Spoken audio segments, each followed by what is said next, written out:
Okay, week four, we're almost there. Just this week and next week, and we're all done.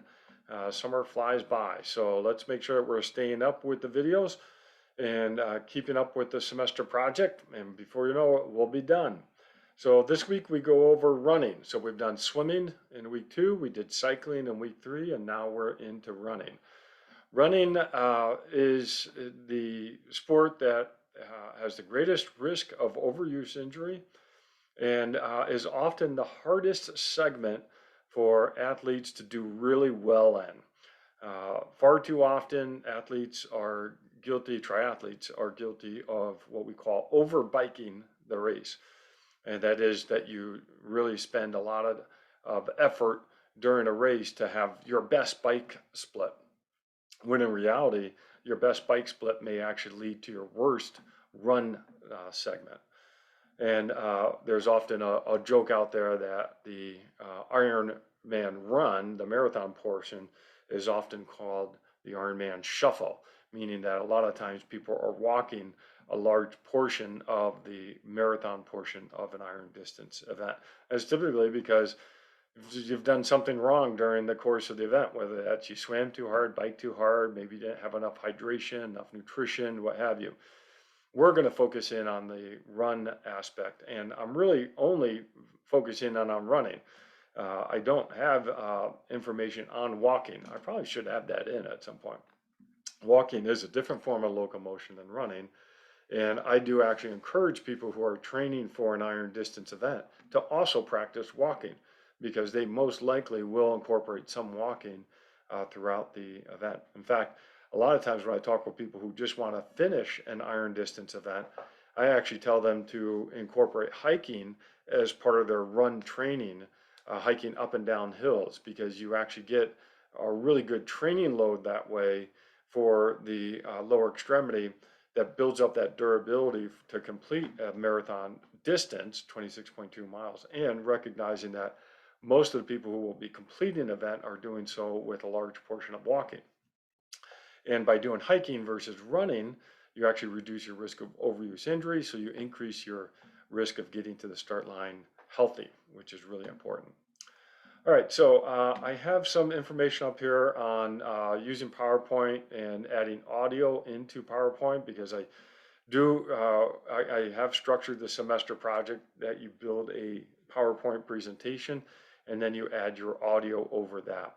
And I think that's a nice, efficient way to put together your presentation.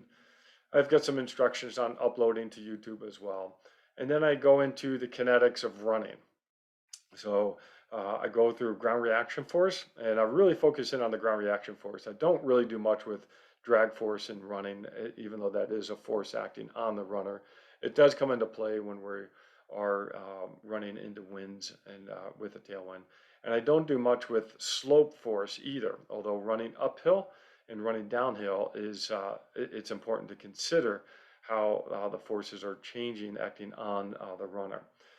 I do spend more time on just explaining the ground reaction force and giving some examples. Now, you'll see I have some non-running videos in here. These are mostly in here to help explain ground reaction forces and linking the movements, the kinematics, with the forces that we're actually seeing. So when I instruct this in 346 undergrad biomechanics, I actually use squat down, squat up, counter movement jump as a way to tie in our understanding of what kinematics look like when we squat down or when we squat up or when we jump, and then tying that in with the kinetics, the ground reaction forces.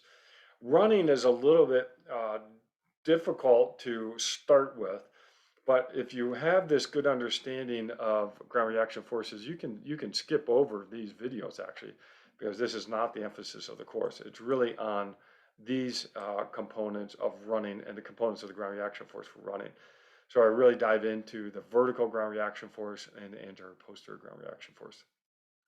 These make more sense if you understand the link between position, velocity, and acceleration and the ground reaction forces. So these are designed to help you understand these two presentations.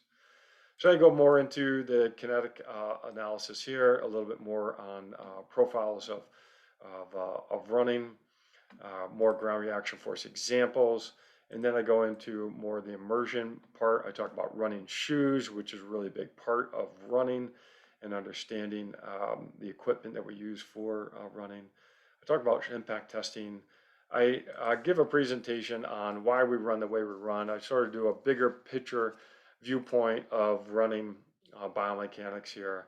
And then I do an application video here with Ted Gerard. He actually talks about glute activation for endurance athletes.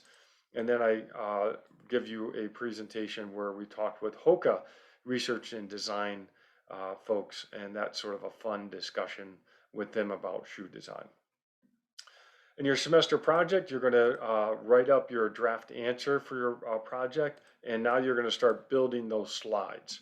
And again, we're going to build this little by little, but by the end of week 4, you should be looking to record your presentation.